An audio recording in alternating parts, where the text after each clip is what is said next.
Magandang araw, tayo po'y manalangin. O aming Ama, kapayapaan yung kaligtasan ay dumating sa pamilyang Pilipino sa pangalan ni Jesus. Amen. First, 2 Timothy 4:2, preach the word, be instant in season, out of season, reprove, rebuke, exhort with all long-suffering and doctrine. Well, ipinapangaral po natin ang salita ng Diyos. At tayo po ay nagtuturo sa mga tao na tanggapin nila si Jesus na kanila maging Panginoon at tagapagligtas.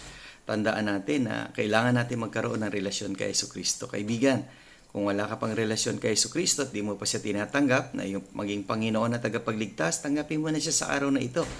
Sumunod sa kanyang kalooban, lumayo sa kasalanan, at maging Panginoon at tagapagligtas mo si Jesucristo. Okay? See you again tomorrow sa ating family prayer and exhortation.